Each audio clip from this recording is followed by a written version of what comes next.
James pulled into his driveway after a long day at work, the same way he had for the past 5 years. The Oak Ridge community had always been the perfect place to call home. The streets were clean, the lawns were green, and most importantly, the neighbors minded their own business.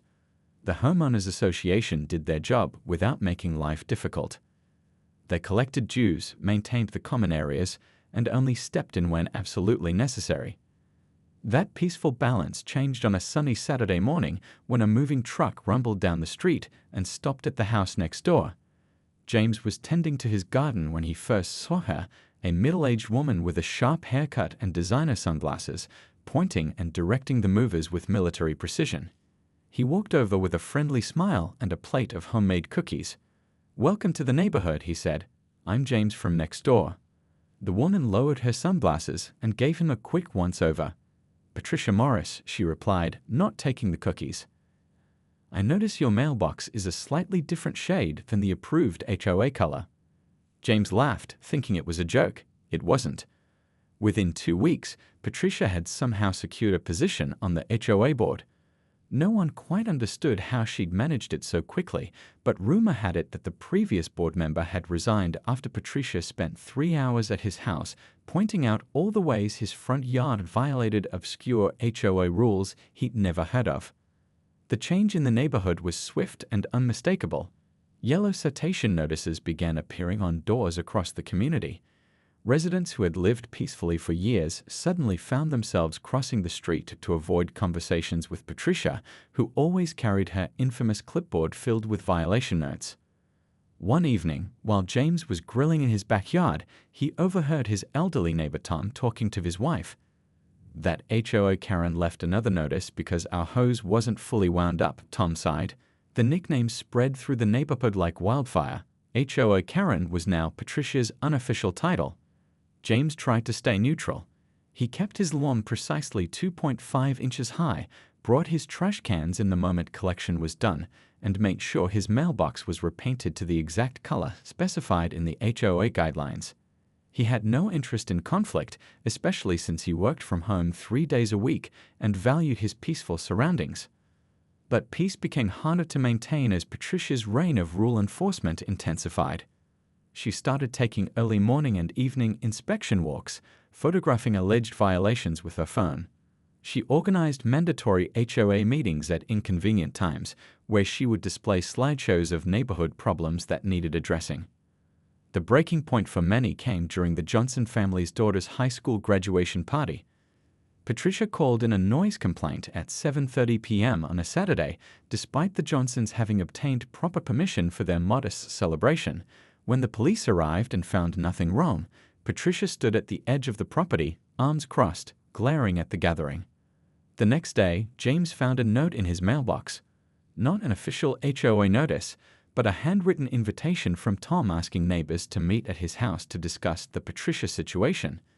23 people showed up, more than had ever attended an official HOA meeting. "We need to stand together," said Lisa, a single mom who'd received citations for her children's bicycles being visible in her front yard. "She's turning our community into a prison." Everyone had a story, each more ridiculous than the last. But they also felt powerless. Patricia knew the HOA rules better than anyone and seemed to thrive on the conflict. As James walked home that night, he noticed Patricia standing at her window watching him. He gave a polite wave, determined to stay above the fray. He had no idea that his backyard renovation plans, already drawn up and sitting on his desk, would soon put him directly in Patricia's crosshairs and set in motion a chain of events that would change the neighborhood forever. Spring arrived in the Oak Ridge community, bringing with it warm sunshine and the smell of fresh soil. James had been saving for almost 2 years for his backyard project, a peaceful retreat with a small koi pond surrounded by native plants and a stone path. He'd researched everything carefully and even visited 3 other neighborhoods to see similar sit-ups before finalizing his plans. Following the rules to the letter, James submitted detailed drawings to the HOA Architectural Committee. The plans included water flow diagrams, plant species lists, and even sample photos of what the finished project would look like. 2 weeks later, he received the approval letter with all the right signatures. He was so excited he taped it to his fridge. On a bright Tuesday morning, the landscaping crew arrived. James had taken the day off work to be there when they started. The crew leader, a friendly guy named Joe with 30 years of experience, walked through the plans with James one more time. "This is going to be beautiful when it's done," Joe said, nodding appreciatively. "And you've done your homework. Smart move getting all the permits and approvals first." They were just marking the outline of the pond when a sharp voice cut through their conversation. "Excuse me, what exactly is going on here?"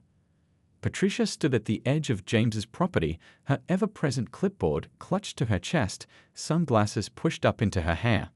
James smiled politely. "Good morning, Patricia. The crew is starting my backyard renovation. It was approved by the committee 2 weeks ago." He went inside and returned with the approval letter, holding it out for her to see.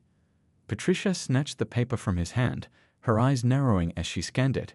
"This can't be right. A pond? Do you know how many mosquitoes that will attract? And the property values? This is completely unacceptable." Joe stepped forward. "Ma'am, I've installed dozens of these. With proper filtration, there won't be any mosquito problems. Actually, the fish eat the larvae." Patricia ignored him completely. "I'll be bringing this up at the next board meeting," she said, thrusting the paper back at James. She stormed off, already dialing someone on her phone. Despite the rocky start, work continued.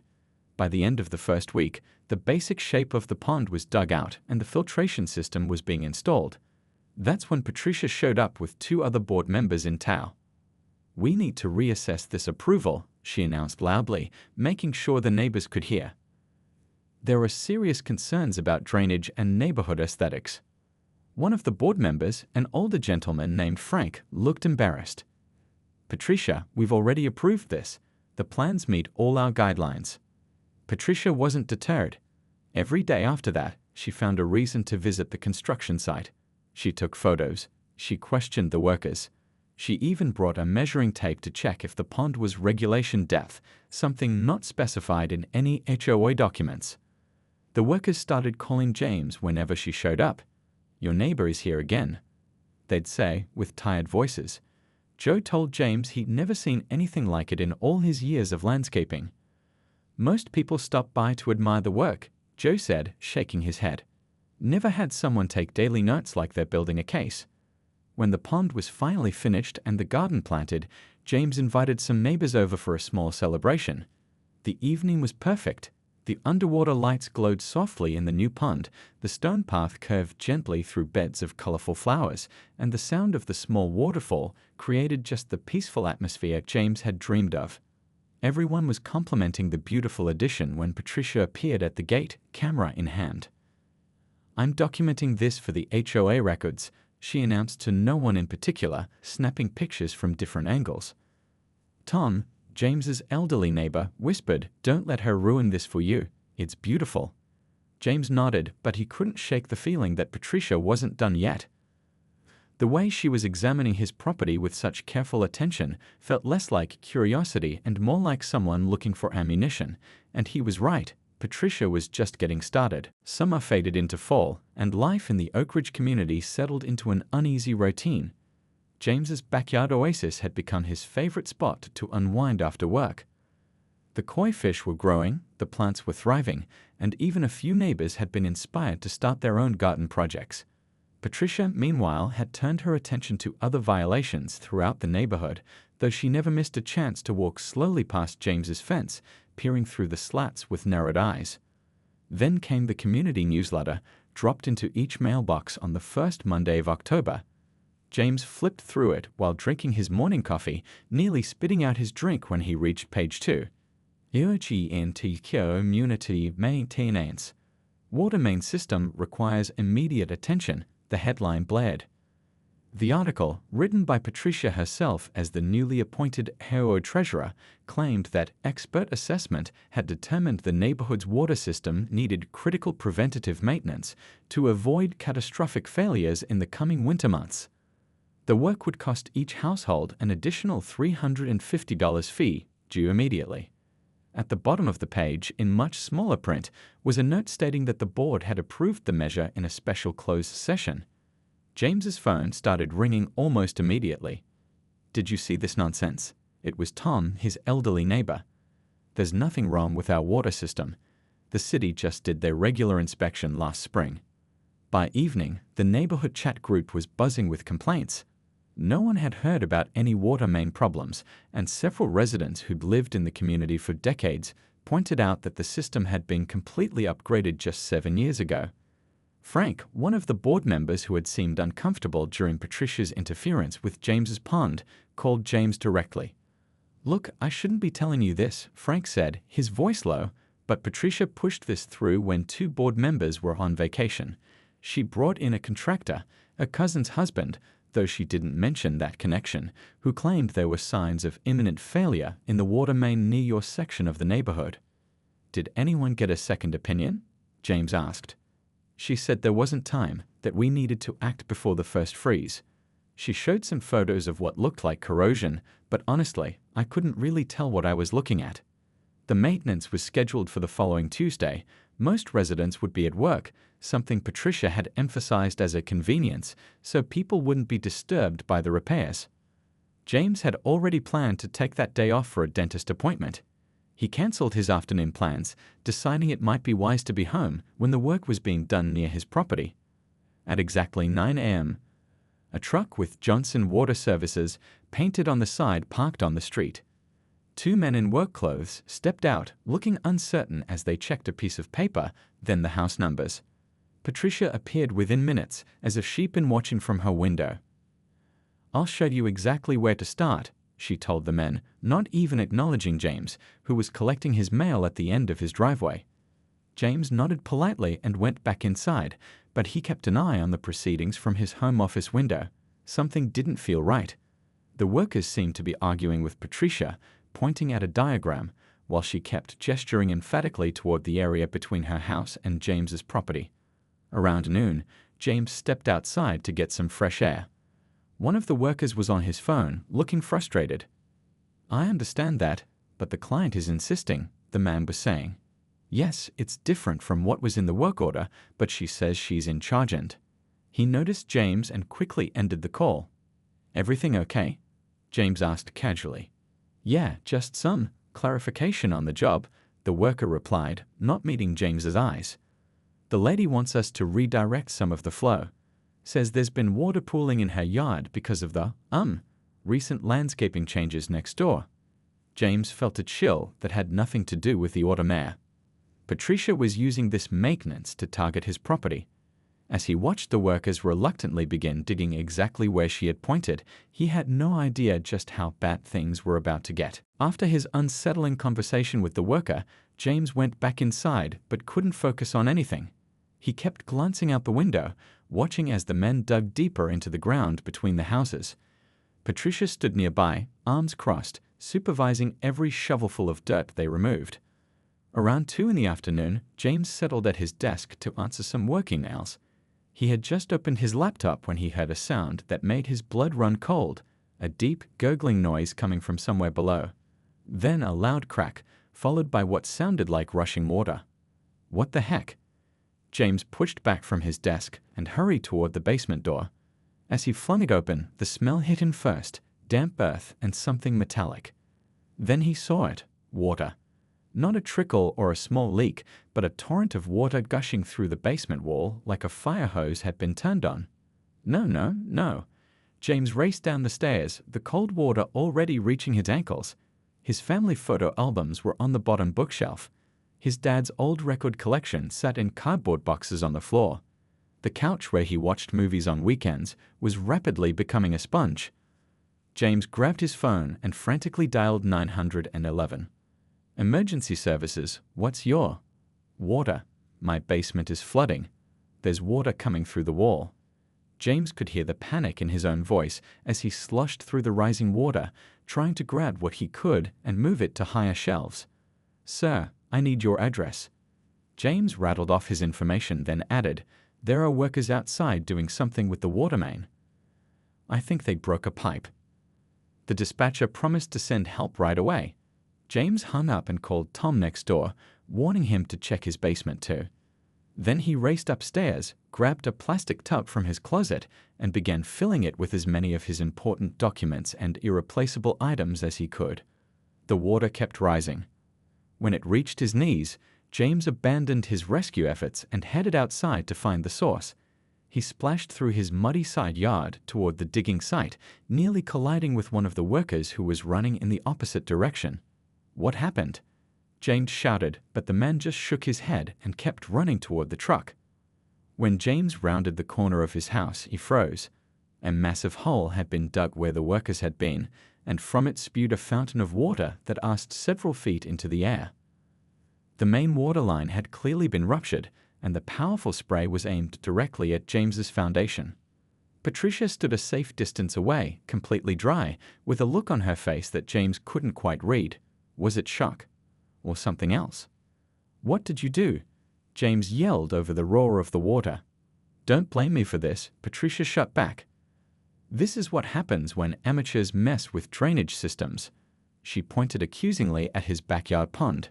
"Your little project probably weakened the foundation." The second worker was frantically trying to shut off a valve, spinning a large metal wheel with all his strength. "It's not working," he shouted to no one in particular. "The emergency chute-off is jammed." In the distance, sirens wailed. James's phone buzzed with messages from neighbors asking what was happening. Through his rage and panic, one thought kept circling in James's mind. Patricia had done this deliberately.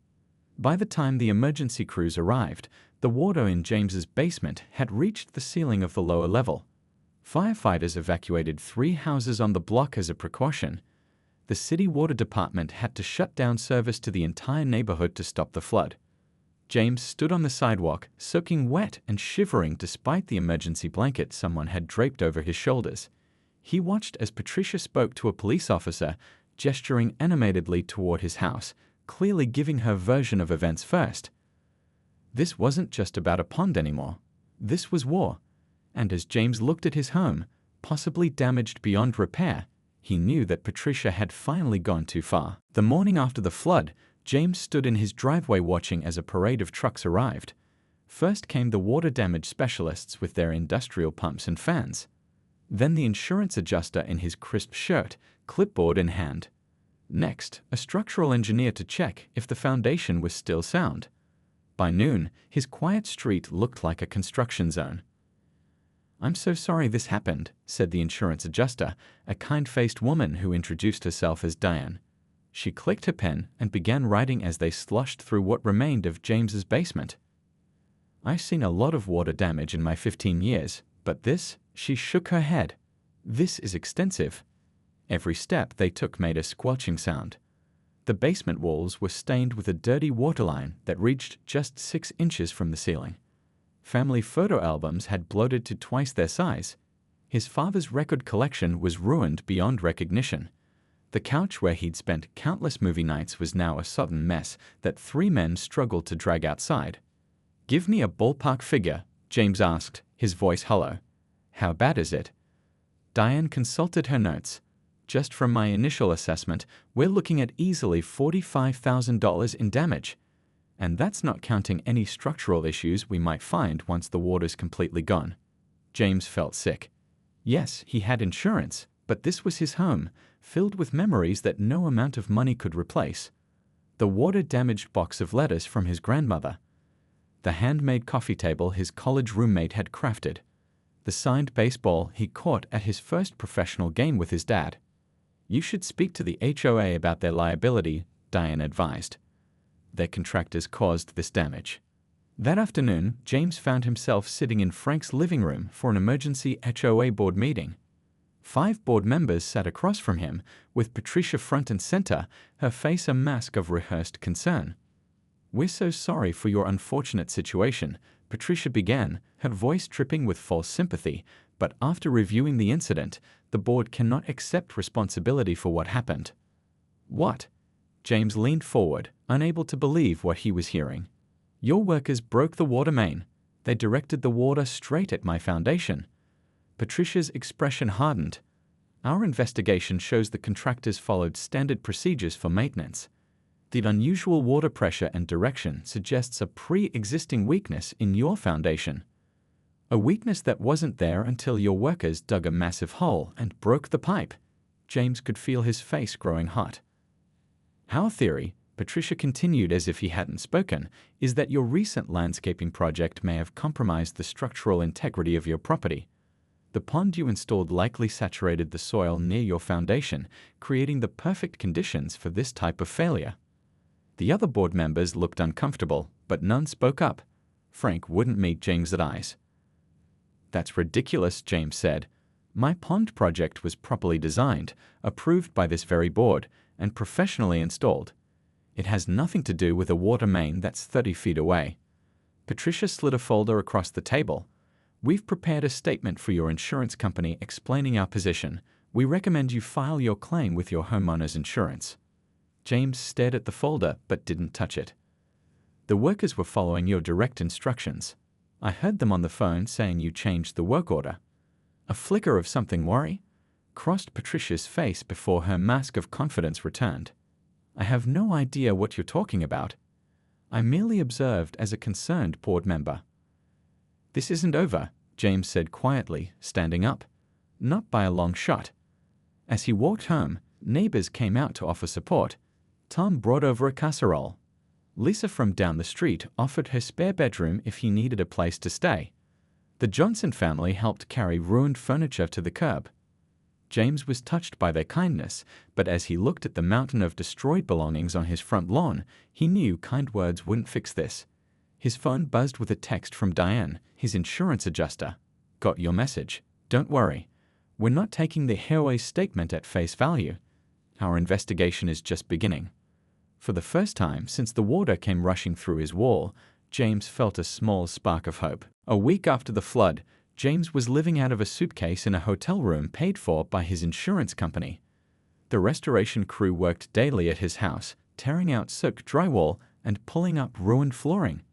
Each time he visited to check on progress, the house felt less and less like the home he had loved. What James didn't know was that his insurance company had assigned their top investigator to his case. Pete was a former police detective with 30 years of experience and a reputation for uncovering the truth, no matter how deeply it was buried. He didn't tell people what he was looking for, and he certainly didn't announce when he found it. On a chilly Tuesday morning, Pete knocked on the door of Johnson Water Services, the company that had been working on the water main when the disaster happened. "I'm investigating the water damage at 347 Oak Ridge Drive," Pete said, showing his credentials to the nervous receptionist. "I need to speak with the technicians who were on that job." Within minutes, Pete was sitting across from Bill, the worker who had tried desperately to shut off the valve as water flooded James's basement. "Tell me what happened that day," Pete said, his voice calm but firm. "Not what you told the HOA or what anyone told you to say, just the facts." Bill glanced toward the door, then leaned forward. "Look, we were given a work order to do routine maintenance on the water main. Check the valves, maybe replace a section that was starting to corrode. Normal stuff." "Who gave you that order?" "The company gets the contract from the HOA, but that lady, Patricia, she was there the whole time, telling us what to do." "Was that unusual?" Bill snorted. "In 20 years of doing this work, I've never had a homeowner direct a water main job. She kept insisting we dig deeper in that specific spot, right at her neighbor's foundation line. When Rob, that's my partner, questioned if we had the right permits for that kind of work, she said she'd take full responsibility." Pete's pen moved quickly across his notepad. "Did she put that in writing?" "Better," Bill replied, pulling out his phone. Rob was so uncomfortable with what she was asking that he recorded part of the conversation. He pressed play. Patricia's voice filled the small office. "I'm telling you to redirect the flow away from my property. His ridiculous pond is causing water to pool in my yard. Dig right here, next to his foundation. I'm on the HOA board. I'm authorizing this work." Rob's voice responded, "Ma'am, this isn't what the work order says. We need proper engineering plans for this kind of change." "Patricia again, just do as I say. I'll take responsibility if there's any issue." Pete's investigation didn't stop there. He obtained copies of emails between Patricia and the contractor company showing she had altered the original scope of work approved by the city.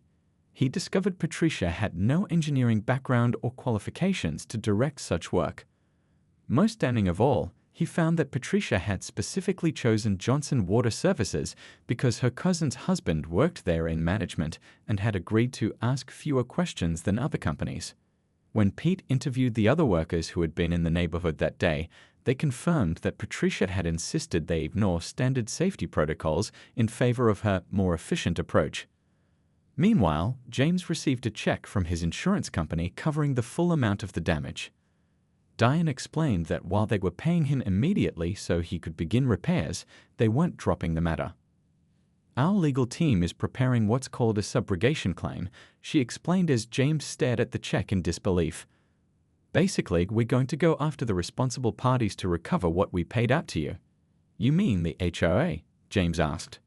The HOA, their insurance company, and potentially Patricia as an individual, depending on what our investigation concludes. Diane's smile was professional, but had an edge to it. Insurance companies don't like paying for damages caused by negligence, and we have very good lawyers. That evening, James noticed unusual activity at the HOA office. Board members were coming and going, looking stressed. Frank even waved at James as he walked his dog past the building. It wasn't a friendly wave, it was the nervous gesture of a man who knew something big was about to happen. The wheels of justice were finally turning, and Patricia had no idea what was heading her way. 3 months after the flood, James's house was finally starting to feel like home again. The walls had been rebuilt, the floors replaced, and new furniture delivered. Though some things, like his father's record collection and his grandmother's letters, were gone forever, he was trying to look forward, not back. On a bright spring morning, almost exactly 6 months since Patricia had moved into the neighborhood, James received an official-looking letter. It was from his insurance company. He tore it open, expecting another statement, but instead found a detailed report of the investigation's conclusion and the legal actions that had followed. James sat on his front porch, reading with growing amazement. His insurance company hadn't just gone after the HOA's insurance, they'd gone nuclear. The letter explained that after presenting their evidence, the HOA's insurance company had agreed to reimburse the full amount of James's claim. But that wasn't all. Due to the willful negligence and unauthorized actions documented in the investigation, they had also dropped the HOA's coverage entirely. As he was still processing this news, Tom shuffled over from next door, waving a piece of paper. "Did you get one of these?" The older man asked, his eyes twinkling with barely contained glee. It was a notice of an emergency community meeting scheduled for that evening. "The whole neighborhood's buzzing about it," Tom continued. "Apparently, the HOA can't find another insurance company willing to cover them at their previous rates. The new quotes are 3 times higher, which means everyone's monthly dues are about to skyrocket." James winced. That would hurt a lot of families in the community. But here's the best part. Tom leaned in closer. They're not just blaming Patricia, they're going after her personally for the difference. The community center was packed that evening. James had never seen so many neighbors in one place. The tension in the room was thick enough to cut with a knife as Frank called the meeting to order. "As you all know by now, we're facing a serious financial situation," Frank began, his voice grave. "Our insurance has been cancelled due to the actions of one board member who exceeded her authority and created a significant liability." All eyes turned to Patricia, who sat rigid in the front row, her face flushed. "The new insurance rates will increase our operating costs by approximately $87,000 per year," Frank continued. "However, the board has voted unanimously that these costs should not be passed on to the community at large, as they resulted from the unauthorized actions of an individual." Patricia shot to her feet. "You can't pin this all on me. I was acting in the best interests of the community." "The evidence suggests otherwise," said Frank, sliding a document across the table. "This is the full investigation report, including testimony from the contractors that you specifically instructed them to direct water toward James's foundation, along with emails showing you altered the approved work orders." A murmur ran through the crowd. "The board has voted to remove you from your position," Frank continued.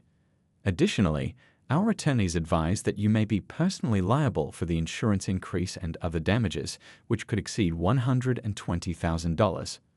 Patricia's face went from red to white in seconds. That's impossible. I can't pay that." Perhaps you should consider downsizing, someone called from the back of the room, triggering a wave of uncomfortable laughter. 2 weeks later, a for sale sign appeared in front of Patricia's house. She moved out quietly on a rainy Sunday, avoiding eye contact with neighbors as the moving truck pulled away.